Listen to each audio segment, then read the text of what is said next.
Feedback, a program designed to answer questions about issues and concerns which face our society today. Feedback with Bob Hoskins presents both sides of every issue. Join us now for today's edition of Feedback. The debate between evolutionists and creationists has been going on for, well, more than 125 years. More recently, it is being brought back into a little sharper focus by the publishing of a popular book. Interestingly enough, the book that supports the evolution theory was not written by a scientist, but by a popular television preacher. He's on television 1 hour a day, 5 days a week, and he has an enormous influence over what Americans believe, and maybe more importantly, how Americans behave. The book titled The Human Animal was authored by television host Phil Donahue. Will you please give a good feedback welcome to Mr. Phil Donahue?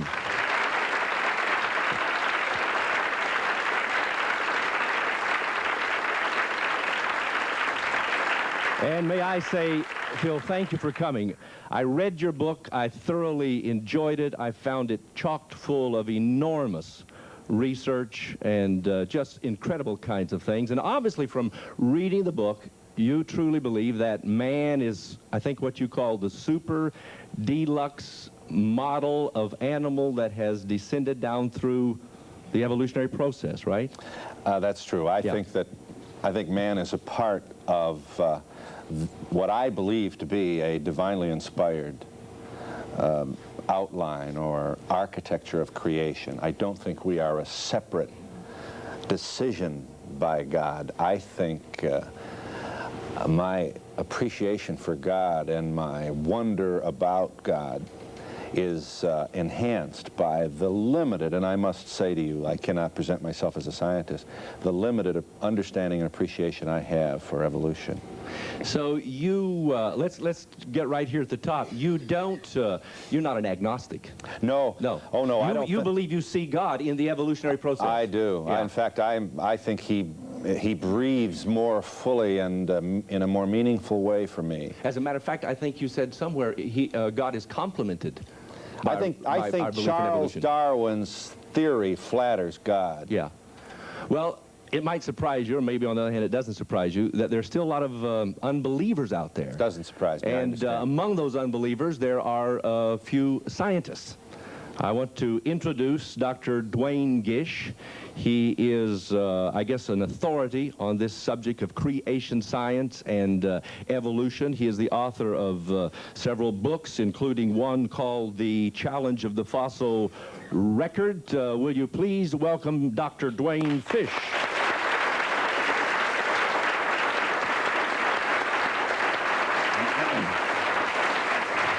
Did I say Gish or Fish? Well, I usually refer to the theory of evolution as the fish to Gish theory, so we understand what we're talking about. Yeah. So the idea that man came from fish to ape to Gish, you don't follow that. You don't buy that. As a scientist, I find that notion scientifically untenable. The historical record, the fossil record, is absolutely contradictory to that notion. It's remarkably in accord with the concept of creation, as we find each basic type of animal or plant appears in the fossil record suddenly fully formed without the transitional forms that are required by evolution. Maybe I should break in here, and for lay people like myself, maybe we ought to give just some brief definition of these two positions. Basically, Phil, define for us, basically, evolution. All right, I should say that you could find someone with a lot more academic credentials, insight, and basic talent than I have to do this. I will tell you from my limited exposure to the scholarship that's out there now what I believe, and what as imperfectly as it might be expressed, what is believed by the majority of the scientific community, that all life evolves according to the environment in which it finds itself trying to thrive, and that throughout the millennia, throughout the millions and years of evolution, mutations take place and certain species branch off to form their own biological expression of life. And they, in fact, either become extinct or move on to the kind of life forms that we see today: reptiles, birds, mammals, entomology, insects.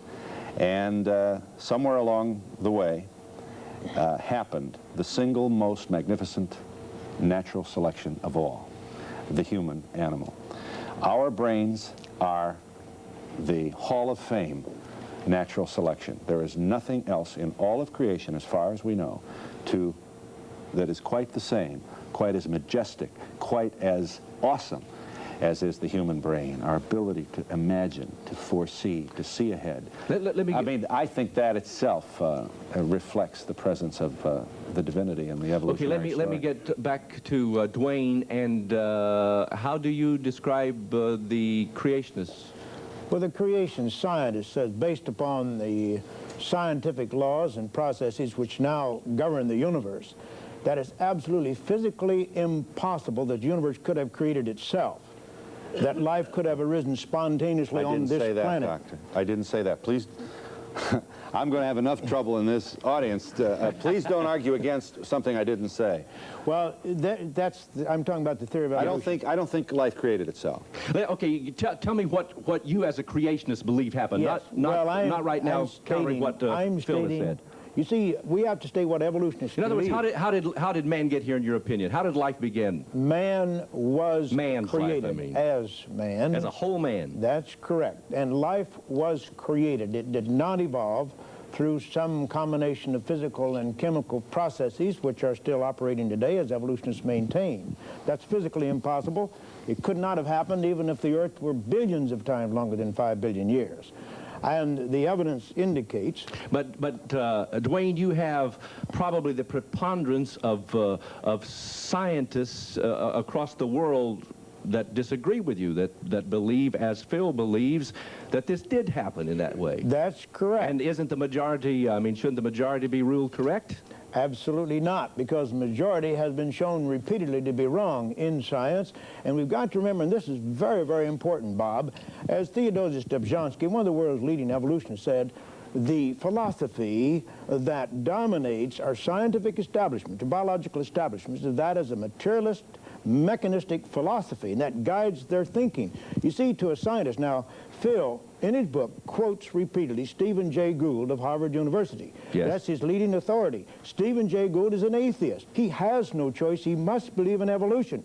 And therefore, he proposes evolutionary theory. Let me ask Phil what your response is, because this is what so many who follow the creation science teaching say, Phil.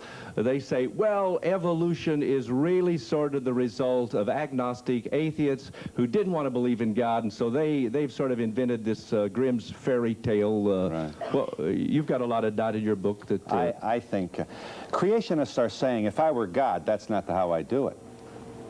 I think there's pride in creationists, in creationism. Creationists are saying, we're so special. We're so above all the other life forms. We're so great. We're the king of the hills here. That God made a special intervention to create us.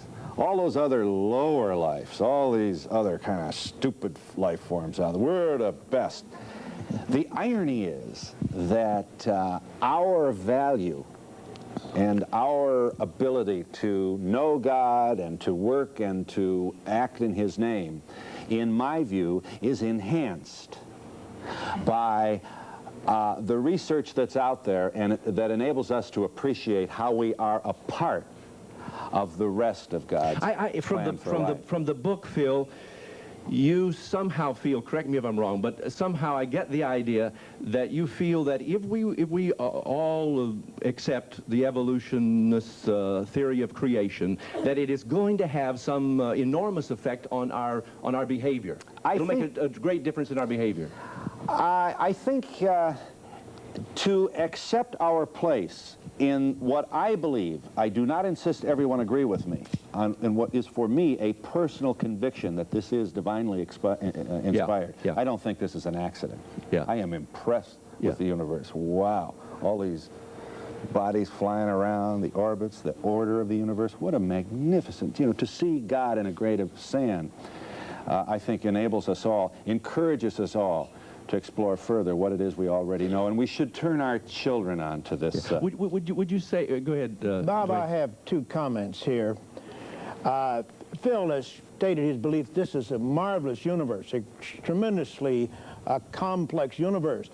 What he doesn't understand about the theory of evolution said that this has happened naturally, that we are here as a result of genetic mistakes. As Lauren Isley has said, man is here as a result of millions of DNA accidents. Yeah. That's what evolution is. It's not a divinely guided process. It is a process based on mutations, which are genetic accidents, almost all of which, and I believe all are bad, but certainly most of which are bad, creating all kinds of genetic diseases. And Phil believes that somehow God used such a process to create man when he could have created man instantaneously if he wanted to. Why would he use such a wasteful, inefficient method in his creation? But do you see anything wasteful or inefficient about it? That is contrary to the attributes of God. Yeah, you see what's happening here? Dr. Gish, and I love you, and I'll tell you this, you better be there when I get to heaven.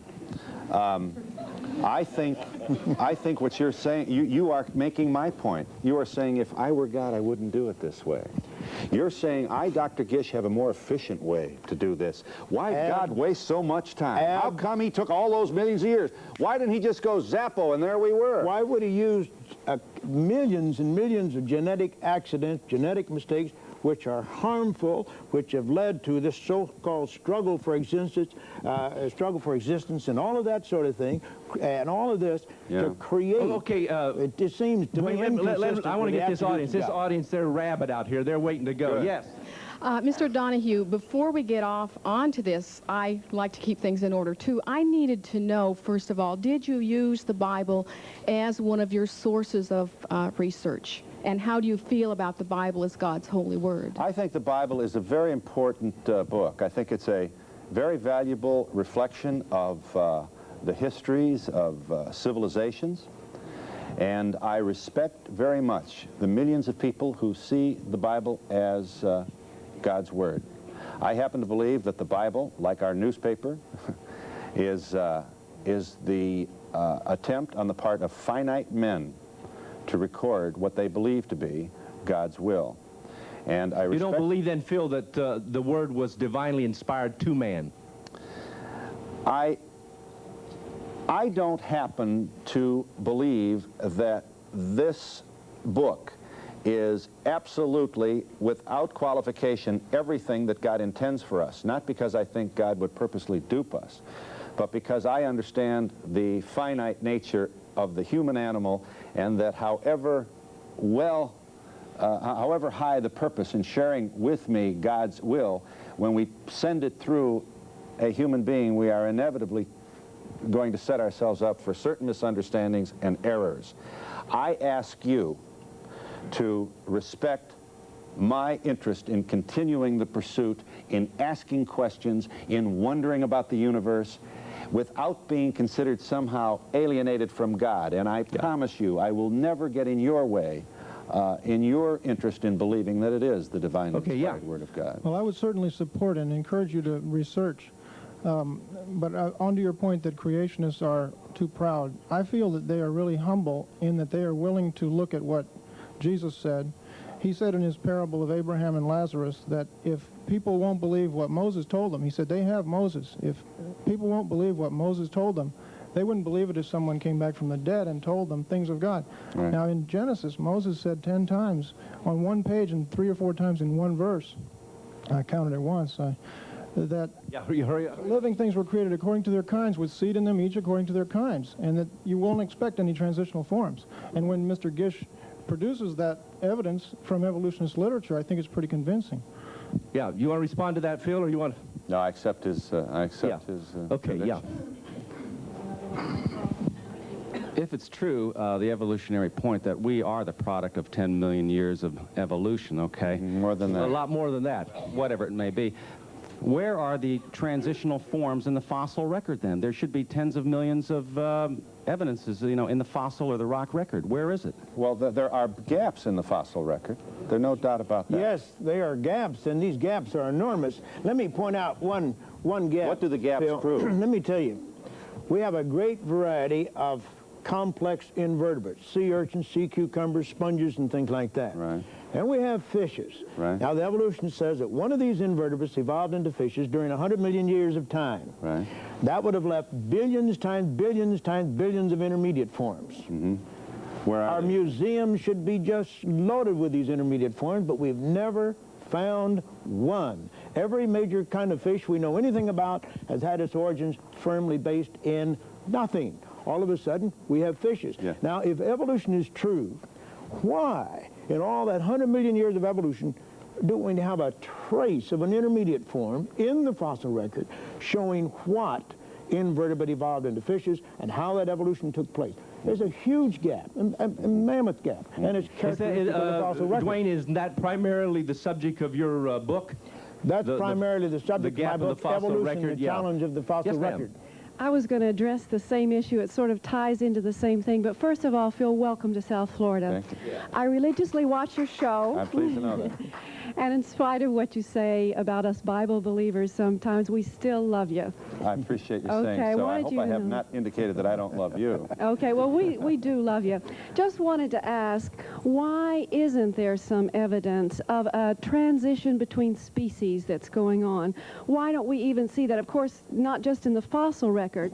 Why doesn't that happen today, that species can either interrelate with one another or one species even change and evolve into another one even today? Yeah, okay.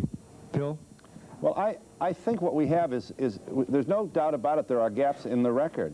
But we certainly have fossil finds which indicate primitive man, prehistoric man. Lucy is the evidence of the beginning of the human condition several thousand years ago. And the fact that there are gaps in the fossil record does not make the creationist point. Phil, Lucy's sort of she's one of the cast of characters in your book, but Duane, you have a totally different sort of idea about Sister Lucy than... Yes. Was she human? No, absolutely not. She was not human. No, she was not. And her fellow creatures. A number Was she of an those ape or been what was found. she? She was an ape.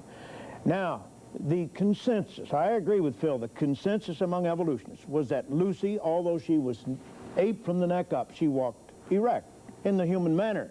But there are a number of scientists who are not creationists, they're evolutionists. Charles Oxnard, University of Southern California, Lord Zuckerman, a very famous British anatomist who studied these fossils for many, many years using the most sophisticated methods of analysis, said that those creatures did not walk upright, they are not intermediate between ape and man, and they certainly are not ancestral to man. Okay. Yeah, okay. Mr. Donahue, you said earlier that, in your opinion, our brain was the Hall of Fame of natural selection. I think so. I'm a science teacher and now a private Christian school, and it occurs to us that as we're listening to the talk between you two and we're able to discuss our differences, that the students in our public schools cannot really evaluate. Now, I'd just like to make a statement that our brain is the most complex organism known anywhere in the universe. Right. And your belief is that it's the Hall of Fame of natural selection, right? Yes. We presume. Well, we're both Dr. saying the Gish same thing, aren't if we? I could finish. Dr. Gish would say it's a special created organism, not coming from something subhuman. And why can't our public school students have a chance to listen to such a discussion like this? It's a valid issue. We have a fact, and we have different interpretations, and we're discussing it here. Right. Why not in public schools? Is evolution exposed to your students? In our school, yes, it is. As a matter of fact, we do a dual treatment of both creation and evolution. Some of the students are here, as a matter of fact. And at the end of the discussion, they're encouraged to write their own thoughts, their own opinions, evaluate the evidence. And I really can't do that. I've taught in other schools. The main reason why I'm teaching in a private Christian school is the opportunity to do that. Well, I have more freedom to teach both views in this school than I would in the school that I was educated in back in... Okay, let's get Phil's response to that. I admire very much what you're doing. I think a lot of us are out here complaining, and you're out there doing. I appreciate it very much. It's clear you care about our children. I ask you to believe that so do I. I am asking you, I am saying, please don't deny our children the majesty of the literature, the scholarship, and the follow-on work of Charles Darwin, a God-fearing Christian man who lived in England in the middle. I'm sorry, Phil. But Phil, Darwin ended up, Phil, let me for ask, all purposes, an atheist. Aren't the public schools, Phil, according to this teacher's experience and statement, are the public schools sort of denying the other side of this point? I think you've been very effective. No other country on earth, certainly no other Western developed country, has as difficult a time teaching this essential view of science as does the American education system. And I think in so doing, we are depriving our children of some of the most magnificent evidence available for the existence of God. And that's what bothers me. Would you agree that both viewpoints should be taught? That my scientific evidence for creation, as long as what you believe to be the scientific evidence for evolution, that this should be taught in our tax-supported public schools and our pluralistic democratic society, that both viewpoints should be presented objectively and okay, you've made your point, Duane. Let him answer it. No Bible. No, I do. I think it's a religion, and I think that the minute that this kind of religion is offered in a public school curriculum, then the Ayatollah followers can come along and decide they have a new interpretation of it. Let me make, first of all, I want to quote from your book. Okay. The final statement you make in your book. Cheers to us, cheers to our future, to greater tolerance and freer inquiry, to more accommodation and fewer showdown. Now, you do not want to grant that to the creation scientists. You do not want to give us the academic freedom and religious freedom to go in our tax-supported public schools and teach scientific evidence. You want to deny us that, but you believe the religion of Stephen Jay Gould, he's a Marxist atheist, and his religion and all of those, that should be taught in our public schools. You are not against the teaching of religion. The thing is, you want your religion to be taught in the schools. All right. And I say we should, okay, give Phil a chance to respond. I just got the idea you're outnumbered right now, Phil. I guess you knew that. Go ahead. Yes, I did. Dr. Gish, I don't know whether you're presuming to know what Stephen Jay Gould is in his heart is necessarily tolerant. You've called him now an atheist. I'm almost finished. You've also called Charles Darwin an atheist. He ended up an atheist. This is first of all, in good old free America, what a person is none of your business. How I worship. I agree. It's my business. And my religious is none of your business either when it comes to science. But I've not called you names. I have not suggested that you're an atheist.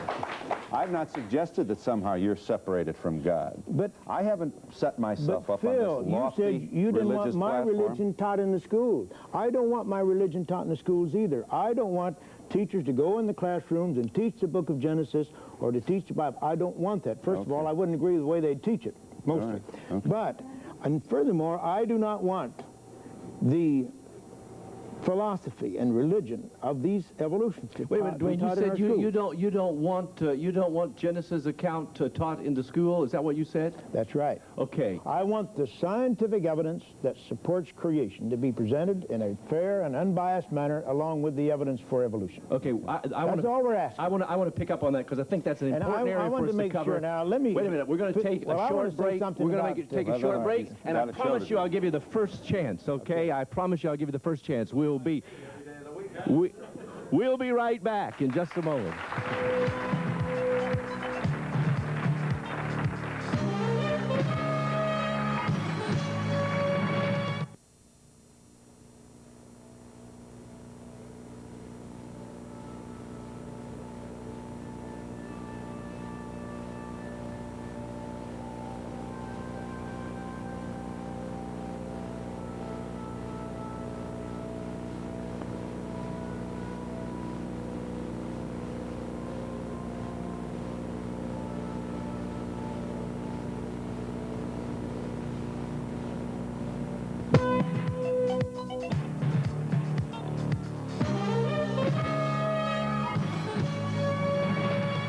Okay, we're back, and I promised Duane that I would let him pick up the minute we came back. I cut you off. To make clear, my views about Stephen Jay Gould. I tremendously respect... Oh, wait, that wasn't what you were talking about, your idea about whether Genesis should be used in the schools yes, or not. And he said perhaps that I had sort of cast aspersions on Stephen Jay Gould. Let me clear that up first.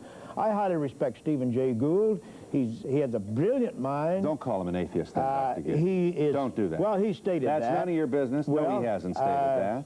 That's none of your business. Now, wait a minute. It's a kind of McCarthyism, Dr. Gish. Mr. Donahue, when you start... You brought up... start calling people... You brought up the matter of religion. I did not bring it up, and I didn't intend to.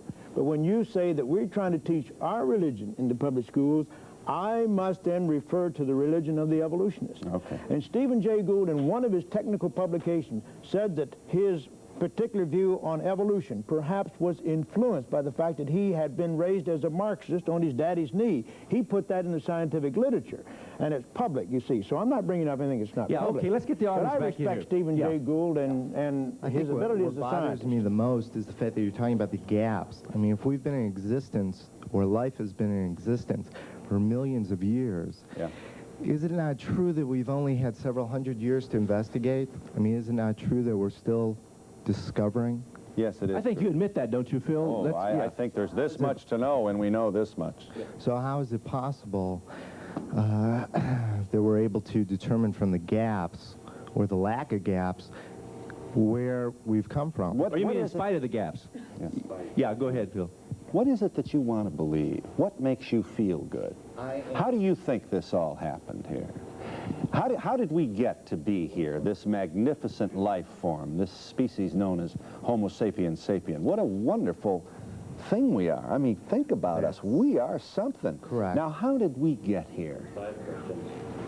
Exactly the way that we're discovering it by the show and by other ways of learning. That's the only way that we can discover. I mean, we all have points of view, and we have to take all the information that we gather and disseminate that and figure out. Yeah. Do you follow Dr. Gish's creationism? No. Okay. Well, can you answer Phil's question? How did we get here? It's the best way is exactly what we're talking about. Right. He's in favor of continual examination. Go ahead. About man, and Phil makes the point about man in his book. Man, in his human brain, has somewhere between about 100 billion cells, something like that, with somewhere between 100 trillion and 1 quadrillion connections in the human brain. Right. Now, Phil believes that happens, that started with hydrogen gas, and by natural processes, including all the genetic mistakes, somehow the human brain has been generated naturally by that way. I think it takes a tremendous faith to believe that. I just can't believe anything so incredible. Phil, do you deny the ingredient of faith in believing or accepting evolution? You don't call evolution fact. I don't call signed, sealed, delivered, finished. I do not believe that the scholarship available now regarding the origin of life and the evolution of species is complete by any means. I'll just say it one more time. There's this much to know, and we only know this much so far. But in here is information that flatters God that we should share with our children. Don't deprive them of this scholarship. It'll make them better Christians. It'll make them more impressed with God. And it'll help them wonder, and they'll bring their own power that they have as a result of this master plan of God to the business of finding out more. You do agree, Phil, that they should hear both sides then? Yeah. No, he does not. Well, wait, let him answer, Duane. Let him answer for himself. He said so. I do not believe that creationism should be taught in public schools. No, the answer is I do not. The issue here, I have two comments, if I may, is not the issue of what to teach in school is not an issue of religion. It's an issue of freedom. What Dr. Gish is saying is that he should have as much opportunity as the evolutionist to present the creation theory from a scientific viewpoint. Now, whatever you want to call the creator, whether you want to call him Jehovah or the great robot in the sky or whatever you want to call him, is irrelevant. The point is we need to present to the youngsters both sides and let them make the decision themselves. All right. The other point. Let me ask you this question. I agree 100%. Good. I ask you this question. There are religions, as you must know, that think blood transfusions are against God's law. You know about that. If I believe that a blood transfusion is against God's law, can I teach that in a public school? You can teach that there are people who believe that and why they believe that. Yes. You don't have to force anyone to believe that. Precisely. I say any theory that can be supported by scientific evidence ought to be presented. I don't believe in a flat earth, and there's no flat earthers among the creationists that I know of, and that's ridiculous. Let this little lady, I promised her one more question. Just one more comment. I get this feeling, okay, about the evolutionists, which I think might help to be examined, and is this. If tomorrow every single scientist in America, some piece of evidence were gathered that proved, without a shadow of a doubt, that creation was the correct theory, the creation theory, I think that the evolutionists, I think they're afraid of something. To believe in creation would change, Phil, would it not? Your image of God. You've got an image of God. You've said you believe in God. But if creation were true, all of a sudden God isn't who you thought he was. Well, let Phil respond to that. Yeah. How is, stay with her for a second, man. Okay, yeah. How is God different? Phil runs the show so much. How do you believe your view of God is different from my view of God? Okay, I think that if someone told you, Phil, that creation were really true, then it would make you all of a sudden think, my gosh, God took special time out for me, then you would be... I think that now. I think God took special time out to give me an opportunity to exist in this magnificent, visible creation that's available to me now. You said that you naturally evolved. God didn't take a special time out to say, and God created Phil. God thought of Phil. No, God took an ape and watched this ape evolve into a Phil eventually. Let me ask you this. Did God take time out to create the chimpanzee? Create what? The chimp. You want me to put her on the panel, Phil? So in other words, God individually created all life forms, and they haven't changed, and they look today as they always looked. No. Is that what you're saying? He created each after its own kind. Okay, not all people are alike. They're different colors, so different he created shapes, these different different sizes. species at different times. Is that your position? This is true. I see. Okay. And is the last species he created the human species? This is true. So we're the last act of creation then. Is that your feeling? This is true, yeah. We should have put her on the panel, I think, Phil. Yeah, Dr. Well, I think... Is that your feeling, we could Dr. arrange a buggy, a Model T Ford, a Model A Ford, a V8 Ford, and a modern Ford in a series. No question they make up a series. But we know, on the other hand, that a buggy was specially created, and so were the automobiles. One did not evolve into the other. They appeared in a true time sequence over time, but they're distinct and separate, and there are no transitional forms. And that's what we see among the forms in the fossil record. Okay. Phil, I have a question for you. You don't want the creation view presented in schools because it's religious, because it contains a God that created that. Yet you yourself are saying that in the evolutionary process, God is evident, and yours isn't religion, yet yours contains a God also. Well, that's my opinion. I do not insist that science teachers share my view. Now, you see... That's my opinion. I happen to think that, I happen to think that God must be something. You see? Because I think this is something. But this is not a view that I believe should be force-fed to any class in a public school. Yeah, okay. I have one more question. Where did the original life come from then? Do you believe in the Big Bang Theory or some other theory where something that was non-life suddenly became life? Where do you think that first piece of life came from? I think, this is my opinion, that it came from God. I think God set off a magnificent chain of events. Starting with the Big Bang. Call it a Big Bang, call it whatever you want. An explosion. And down through the millions of years, with protein and the primordial soup and lightning and energy and the creation of the universe and the planets and the orbs and the satellites, there evolved on one of the planets, a very small planet indeed, called Earth, the conditions that allowed for the maturation, the development of millions of different kind of species, most of which are already extinct. Most are extinct. And down along this tremendous, awesome drama, at some time came a branching off of a species that became us, Homo sapiens sapien. And I think that expresses more majestically, more profoundly, the power of God than any notion that he reached out of the sky at some place and went zap and made it. Now, Phil, let me make a point here. Phil, you realize your viewpoint according to your own mandate, cannot be taught in the public schools. Because you say, I believe in creation, I believe in a creator, that's religion. Your viewpoint cannot be taught because you said you believe evolution is guided by God, the creator. That cannot be tolerated. Now, wait a minute. Yeah. The only viewpoint that can be tolerated in the public schools then is a totally non-theistic or atheistic mechanistic theory of evolution, according to your own dictate. No, your view can't be taught in the schools. It requires God. No, the view I want taught in a public school to my children, should they be young enough to go to public school, is pure evolution. Is science. And when they come home and say, Daddy, how did that first... I would share with them their father's personal belief that this was divinely inspired. But I do not expect a teacher in a public school system to impose that view on all members of the class. I think that's the right of the parent, not the classroom teacher. Yes, you are expecting them to impose this mechanistic, materialistic theory of evolution on everybody, every student.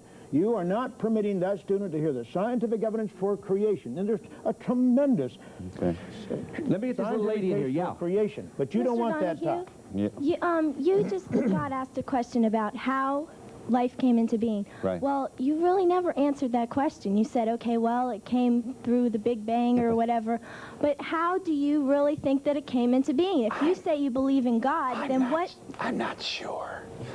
I'm not sure. Did you hear him? God, did you hear him? Okay. God created me with limits. Yeah. I tell you, and I used to be real discouraged that I couldn't get it for, you know, I'm like you, I wanted to know. Now I'm comfortable with the wonder of it. I enjoy the questions. I enjoy your question. I enjoy your curiosity about it, and I respect your view. Curiosity. I know how life came into being. Through God. He just said people, and they're there. I mean, the Lord... You mean instantaneously, boom, there they were? Instantaneously. I mean, God has all power. Do you believe God that has all power? I mean, do you believe he's in control of the world? Well, then how come he can't create a man? I didn't say he couldn't create a man. I'm saying, I didn't say that. I'm saying I think he did create a man. You just don't agree with the way science is suggesting that he created it, if you want to put a religious ribbon on it. Okay. Mr. Gish, I'd like to ask you a question on this. We have white, we have black, we have Japs, we have Chinese, we have all different. According to religion, God created Adam and Eve. Well, where did everybody else come from? Yeah, good question. Where did Cain and Abel? Where do you think? Genetic. Where do you think? I believe in God. I believe in Jesus. I believe that God created me, and I kind of bend a little bit towards the evolution. Okay. Oh, praise the Lord. You've got an ally, Phil. You got one ally. Now, don't go deciding that somehow he's farther away from Jesus than you are. Okay. Now let's relax and let's let this wonder express itself. Where did Adam and Eve create the colored, the Chinese? In other words, you want to know where did Cain and Abel get their wives? Well, he also wants to know why there are so many different, how much ethnic groups. Where did the ethnicity come from? Yes. First of all, we would expect that in each created kind, God would have created a tremendous genetic potential or a variability so that each created kind could adapt to various environments and conditions. Really? Now, as far as the humans are concerned, there's no problem at all. When a woman is born, she has in her ovaries 500,000 viable eggs. She could potentially produce 500,000 different children. Excuse me, but that is not true. Yes, it is. Dr. Gish, I beg you to believe that the woman is not born with 500,000 eggs. It is more like 600 eggs. Well, let me tell you where I got my overstate. Please, these women are tired enough having all these babies. They don't want to think Let me tell you where I got my figure. From a book by Lord Zuckerman called Beyond the Ivory Tower. He did research on the problem, and he started out with very different ideas. And okay, Duane, 500 or 600,000, what's the point? What's the point? The point is this, that a woman and a man, genetically, could produce almost an infinite number of children without having two identical children. There's no problem, you see, if they're racially mixed, to derive from even one couple. Yeah, but one couple, if they're properly racially mixed, could produce one black child, one white child, and 14 children of various shades of color if they have the right genetic mix. So there's no problem genetically. There's no problem. What color were Adam and Eve? I suppose they were probably a pretty nice brown color. They weren't our pale white color. Well, then where did I come from? You don't find, you know, I mean, here's the Irish guy. Where did the Chihuahua come from and the Great Dane? They came from the same wild mongrel dog, Phil. The genetic potential was there in that wild population. Okay. Yeah. Mr. Donahue, you mentioned Homo sapiens, which is genus and species of modern man. Of all the so-called fossil man, 2 of them are now considered Homo sapiens. That is, the so-called Neanderthal is now Homo sapiens neanderthalensis, yes. And there's one other Cro-Magnon. The remainder consists of a few which evolutionists now admit are apes, and in some cases absolute frauds. I'd like to have your opinion on fossil man. I respect the, you sound much more informed about these issues than I am. I respect science's, first of all, I'm impressed with science's ability to determine the age of the fossils that are discovered. I think I accept like other scientists, like most scientists, I am discouraged by the fact that we don't have a straighter line with more information. But I think that the contribution of the 2 discoveries that you found enhance the theory of evolution and make it more likely that our children might be turned on to fill in some of the gaps that are present right now in the record. I want your children to be turned on to this, because I think this praises the Lord. This is the attempt to find out more about the universe that the Lord created. Phil, why are you so dogmatically opposed to the scientific evidence for both viewpoints being presented in our public schools? We have a democratic society. Supposedly we guarantee academic freedom, religious freedom. My tax money and your tax money supports those public schools. Why should your particular view be taught dogmatically in those schools? Why should our young people be indoctrinated in that sort of a theory? Why can't they hear both sides? Because I think that your creationism is a religious belief. Your view is religion too, because you say Duane, God you know, was we're going to involved. run out of time, and there's another important area that I would like to, in reference to Phil's book, The Human Animal. And really the book... By the way, may I say I've read it, and I found it to be a tremendously interesting book. I don't agree, obviously, with everything in it, but I would recommend the book. But the book, as far as I see it, and I read it all the way through, Phil, and I congratulate you. It's an enormous piece of work. It's really more about human behavior than about evolution. Yes. And in the opening, I asked a question about how believing or not believing in evolution, what effect you feel that has, minus or plus, on human behavior. I want to get your opinion on that. I think to know more about how we got here helps us understand why we're behaving as we are. Why are half the nations of the world at war? Why is violence almost always a male activity?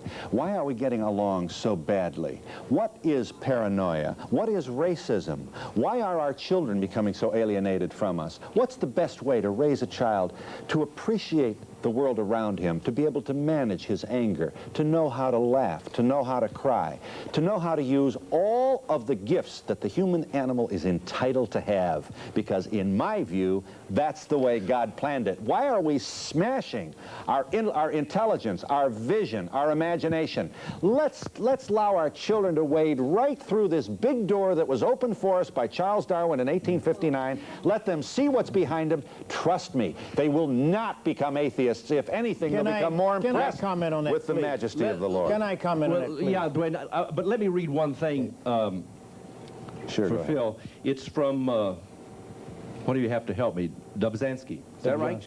I know he is, but pronounce it. Theodosius. Yeah, one of the great evolution. He says, in a book published in 1959, man is a zoological species. But this species has evolved properties so unique and unprecedented on the animal level that in man the biological evolution has transcended itself. Over and over again, some biologists have made themselves ridiculous by urging solutions of human, social, and political problems based on the assumption that man is nothing but an animal. How dangerous may be such false keys to human riddles is shown by the fruits of one of these errors, race theory. Right. Do you want to respond to that, Phil? I am not suggesting that everything is going to be found in an exploration of the literature available to us regarding evolution, origin of species, and so on. I am suggesting that we are not going to begin to solve the agonies that beset us all over the world today if we don't have a better appreciation of who we are. Along that way will come lots of agonies, lots of doubts, some arguments, but I believe with Tennyson that there's more faith in an honest doubt than in half the creeds. Let's not surrender to somebody, charismatic or otherwise, who claims to know all the answers. Let's let this door open and trust our children to use their own brains so that they can enhance their own position on earth and love God even more. Let them hear both sides. Bob, how do you feel the survival of the fittest, which is at the heart and core of evolutionary teaching? How does that fit with what you were saying in the book? I think Darwin's thesis is more properly expressed not in the survival of the fittest, but in the survival of the fitting. One of the most powerful human behavior, or the most powerful behavior to enhance the survival of a species, is not aggression, it's cooperation. We get out of each other's way 1 billion times every day. We say, excuse me. We do have some among us who reach out, lash out, often in the name of the Lord. What a terrible, terrible sacrilege that is. In the name of the Prince of Peace, we've caused more havoc than for any other single idea. But let's remember this. Most of us get through the day getting out of each other's way, respecting each other. I agree with what you're saying, Mr. Donahue, but you were saying let's let the kids have the opportunity to listen to the facts. Why aren't they allowed to have both sides not taught as a religion? Creation is not a religion. I don't know anybody that worships creation. I really don't. They worship God or whatever. What bothers you about evolution, may I ask? What bothers you about creation, Evolution Phil? I mean, there are two viewpoints, creator or no creator. Both are equally religious. Well, let me ask you, when did man first find himself on the planet Earth? And under what circumstance? The viewpoints of creationists differ on that point. Some say it happened 1 million years ago. Others say it happened, say, 10,000 years ago, what do you plus or think? minus. I strongly lean towards the younger point of view. 10,000 But that's immaterial. I don't care when he appeared. Phil, I'll give you 5 billion years for the age of the Earth. I'll give you 20 billion years for the age of the universe. It's still not nearly long Duane, enough. you know what we did? We took this little lady was we didn't get back to her. She hadn't finished. Yeah. Thank you. One of the hallmarks of your show, Mr. Donahue, is to offer both sides of the position whenever available and for the search for truth, whatever that truth may be in that situation. I think that our children deserve the chance to hear both sides, that both sides are available for them. You're not forcing anyone to believe something that they don't want to believe. Yes, ma'am. May I please just make this point? The creationists have been enormously successful by calling people atheists and suggesting they're not close to God. It's on the basis of the scientific evidence, Phil. When I get on a college or university campus in a debate or in a lecture, I present strictly scientific evidence. I never mention anybody's religion. You brought up my religion. Dr. Gish, I think you'll agree with what I'm about to say. The vast majority of high school textbooks regarding biology today give the back of the hand to evolution. Often, evolution is not mentioned at all. But they give nothing to creation, absolutely nothing.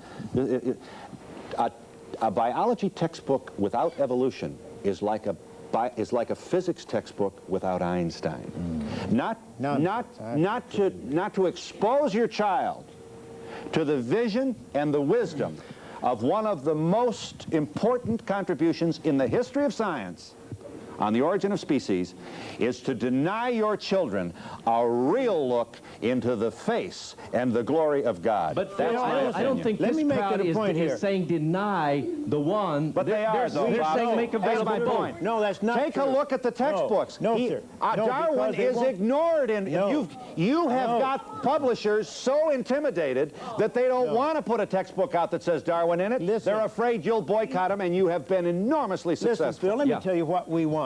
We do not want evolution taken out of those textbooks. We want both sides presented fairly in an unbiased fashion. That's all we're asking. To take evolution out, to take origins out would not be right. It would not be fair, and we don't want that. We want both sides taught in these textbooks. Yeah. I'm sorry, Phil, but I can't separate my religion from what I am, and I don't want my children to have to either. And I think that, you know... But I'm not asking you to. But, you know, the Bible is the greatest book, and yet you're throwing that out altogether, No, you know? I'm not. I'm not throwing it out. Pretty much. And you're saying that we need to expose our children to Darwin's writings, but you don't want to expose them to the Bible, which is the Word of God. Yeah. Well, what should we do with Jewish children who want to maybe be exposed to the Word in the Torah? Fine. Should we do that? Yes. All right. Excuse me. Yes. Excuse me. Would you please let me try this? Yeah. So the Torah is okay with you, is that right? Okay. Should we teach the Torah in school too? Yes. All right, so now we've got the Bible and the Torah. How about Muslim teachings? The Islamic faith. Should the Islamic faith? You know, where do we stop? Who gets the most time of all? Please see. I just have one point to make.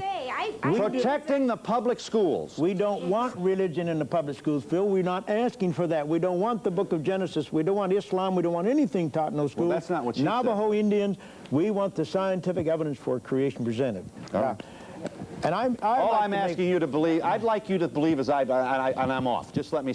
I believe that keeping religion, your religion, out of public schools enhances the freedom of expression of your religion. But Phil, you want secular humanism. You want secular humanism in those schools. And Phil, humanism is a non-theistic Let me get with this religion. little lady. Yes, I'd just like to say that I was saved through Darwin's theory of evolution. I came to a belief in God, but I figured I did not need Jesus Christ. I could certainly go to God by myself, and I was not going to swallow anything. I got Darwin's theory of evolution, and I read it. And I was so awed by the magnificent God who had created nature, which was beyond... You have to hurry, I'm running out of time. I could imagine. At that point, I said, I can no longer identify with this God who is so vast and above me.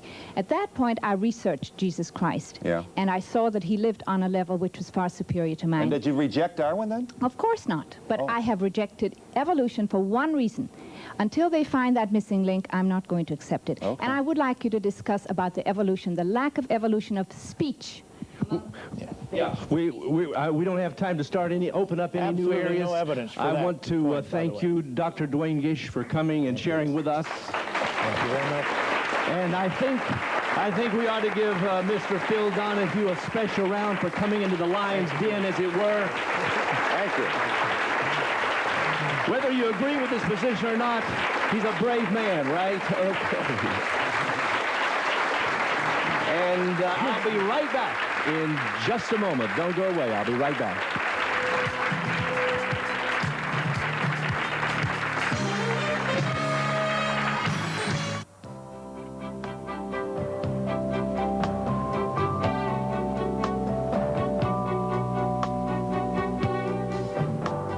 Since its inception in October of 1984, Feedback has striven for excellence in informing you of issues that concern our society today.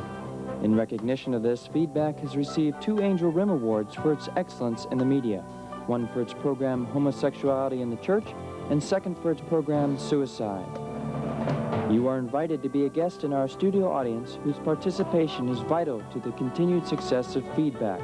For more information regarding the taping and scheduling of upcoming programs, please call area code 305-962-1700. Audio and video cassettes along with written transcripts are available by writing Feedback, 3324 Pembroke Road, Pembroke Park, Florida, 33021.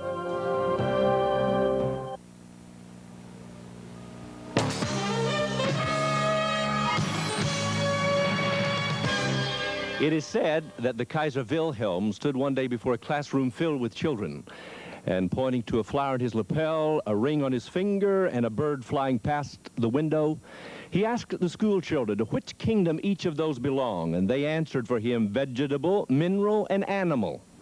And I guess they got an A for the right answer. Then the Kaiser asked them the question that should be the supreme question facing all of humanity. He asked the school children, to which kingdom do you belong? And, well-educated in the system of this world, they answered animal, and they got another A for another right answer. But was it the right answer? Is it the right answer? Well, let's ask about Jesus Christ. He lived on this planet. He walked, he talked, he breathed, he ate, he drank, as we do. Can you think of Jesus Christ in only biological or animal terms, or was he something more, something different? If you believe what he said in the Bible, what he taught, what he said about himself, then you have to believe that Jesus was more than a biological creature, more than an animal. As a matter of fact, Jesus said to his disciples, to his followers, that his kingdom actually was not of this world. And in John chapter 17, we call it the priestly prayer. When he was praying for his disciples, he said of his disciples, they are not of this world. Now, what could Jesus mean, not of this world? Well, if you go to the Beatitudes, the Sermon on the Mount, Jesus said, blessed are the poor in spirit, for theirs is the kingdom of God. In other words, Jesus taught that there is a spiritual dimension to man that is not present in these other biological beings on planet Earth. It is that part that makes him God-like, that soul, that spirit, so that man literally belongs, though he be on this planet, to another kingdom. And Jesus taught it is an everlasting kingdom. It is the eternal kingdom. It is the kingdom of God. I guess the supreme question facing every one of us, the one that perhaps is more important to us than all else, is which kingdom do I belong to? And if you look in the Bible, God's Word, you will find that there's a spiritual dimension that can only be brought into proper perspective and relationship by a knowledge, a personal knowledge of Jesus Christ. If you will write us today, we will send you, if you requested, a transcript of today's program, or we will send you, if you requested, a feedback fact sheet about evolution and creationism. So all you have to do is just write to feedback. The address is there on your screen, and we will get that transcript or the feedback fact sheet in the mail to you as quickly as possible. Give us a little while as it takes some time. Thank you for joining us on Feedback today. Thank those of us of our studio audience, and we'll be back in a week, and I hope that you'll be joining us when we have another vital and scintillating topic on feedback. Thank you.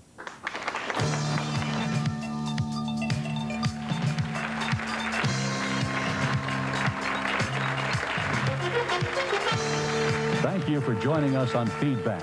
If you have a comment or suggestion on today's program, just write Feedback, P.O. Box A, Santa Ana, California, 92711. That's Feedback, P.O. Box A, Santa Ana, California, 92711. Feedback is a presentation of the Trinity Broadcasting Network.